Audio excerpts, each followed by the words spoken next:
Charities have told Sky News they estimate there are several thousand high-risk migrant children in need of specialist paediatric intervention in Greece, and the country simply can't cope. Our correspondent Lisa Holland met a number of youngsters in urgent need of medical help there. From Athens, she sent this exclusive report, a warning it does show some pictures of children in distress. 13-year-old Najib Ali has waited more than a year to see specialist consultants in Greece. And an X-ray, an old X-ray back from his hospitalization that shows the skeletal injuries and also the lung injuries that the boy had. His family's home near the Syrian city of Homs was hit by a bomb, leaving him with shrapnel in his spine and unable to walk. نجيب هو يعني قبل الإصابة كان طفل كتير حرك كتير يعني أنه متطلع على الحياة كتير أنه متفائل طفل كان بالدراسة من الأوائل على المدرسة كان كتير يحب المدرسة يحب رفقاته يحب يطلع يحب يفوت. Najib's family pushed him in a wheelchair across Syria, then paid people smugglers to take them in a dinghy to Europe in the hope they would find a doctor to help him walk again. ببقى أنا عم تصبني كيف عم بتعذب يعني مقابلي وأنا مو قادرة إني أعمل شيء. But doctors have discovered more problems. He is told he needs an urgent, even life-saving operation. The teenager has the kidneys of an old man and is facing the prospect of renal failure. He's got a serious urological problem that needs to be dealt with pretty soon in order not to jeopardize his kidney function and not having him end up in dialysis. We sit in the shade to meet an 11-year-old boy who can't face direct sunlight. Manan is pictured with his sister Natalia a few years ago. This is him now.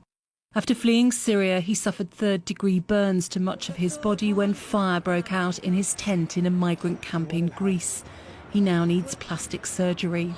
So he was burned everywhere apart from his legs and his chest. Volunteer Salam al-Din has been helping the family and shows us a video of the night of the fire. You can hear the screams of Manan's mother.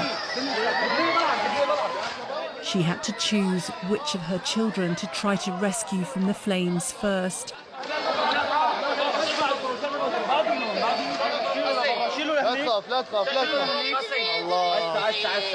She saved Natalia, sparing at least one child more serious injury. والصيدليات هون ما بيعطوا الدواء بدون رشيدة. لازم. والدكتور هون ما أعطانا رشيدة. وين الحل؟ والحل الله. Charities have told Sky News there are several thousand high-risk children in need of specialist paediatric intervention, but Greece can't cope. The Greek people have been wonderful, but because there is such an exodus of refugees coming to Greece, the medical services are overstretched. Again reliant on the goodwill of strangers, Najib's father is helped by a passerby to get his son down the hospital steps, still unsure if or when he'll get the treatment he needs. Lisa Holland, Sky News, Athens. Well, with us now, Hanan Ashak, founder of the humanitarian group Goodwill Caravan, who have been helping in the region featured in that report there. And Hanan, perhaps you can just describe for us your experiences there and the children you see and what they're going through. Sure. The children are terrified, so are the parents from what they've been through. They've seen so much at such an early age. What we try and do is help them have any kind of sense of normality, help them with their medical needs, do skills workshops for them, play with them. But even though all of them smile and are so grateful and beautiful, you can see in their eyes and in their artwork what they've been through. And we've seen some awful examples of the injuries and the trauma that many of these youngsters are going through. It was your idea to set this charity up, wasn't it? How did it all come about? Yeah. Well, I think like many other people, it was mainly the image of Aylan Kurdi on the shores of Greece. But for me, it was also the reports of the organ trade, the children that were going missing because of organ trade in their families. And it was one particular picture of a mother and 3 children on the beach that had had their organs taken out. And I just thought, I have to go and do something. And so I took 2 of my friends and we went, and that was a year and a half ago. And we set up Goodwill Caravan, and it's been great. So this has become more or less a full-time project for you now in terms of, you know, taking over your life to try and help these children. What kind of, we were looking in that report there about the fact that Greece cannot cope with some of these, with some of the treatments that these children need. What kind of medical cases are they there with? The majority of the children that I see have severe disabilities. So they're in wheelchairs, or they've been victims of a parent sarin attacks. You can't prove it, but you see the same kind of symptoms, the foaming at the mouth, the rolling on the floor, completely debilitated. My profession is I'm a mental health practitioner, and so I help children as much as I can with PTSD and things like that. So it's long-term care that they're going to struggle with, the immediate dealing with the physical injuries, but it's, you know, the mental scars that last. That's what definitely for the children. Yeah, for the children and their parents. We work mainly with vulnerable groups. Because they are in need of the most help. And even though the Greek people have been amazing, they're over capacity. They don't have the facilities, especially with medical critical care. They just don't have it. So what's needed? Is it simply cash so that those out in Greece can buy the right medicines, the right equipment, or is it more than that?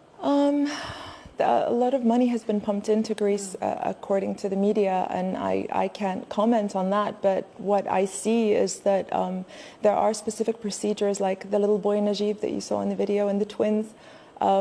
They don't have the capacity to do the surgeries there, and we're hoping to get him here for a life-altering spinal surgery. And that's what you're raising funds for? We're trying to raise money for that, yes. And we have a housing project. We help people with legal, medical. We've got an office set up in Athens, but right now, the more urgent need is for these children because Najib's kidneys are failing, and we want to help with that. So you're trying to secure their short-term future, but looking further ahead at their long-term future, these children are having to deal with so much, and they don't know where they're going afterwards. That's true. There are children that, when they've reached their final destinations, per se, for now, in Sweden, that a huge population that have gone into comas. And that's probably, according to research, it has to do more with what they've seen.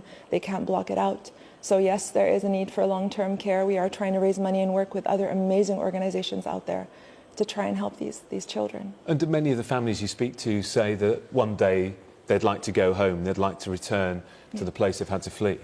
Yes, almost all of them do, especially the children. I think Najib says it in the report, that he says, I just want to go home. But he knows that there's nowhere to go. Yeah, it's so traumatic, isn't it? Well, thank you very much indeed for coming to talk to us and describe some of the good work you're doing. Yeah, thank you, Hannah. Good luck. Thank you. Thank you.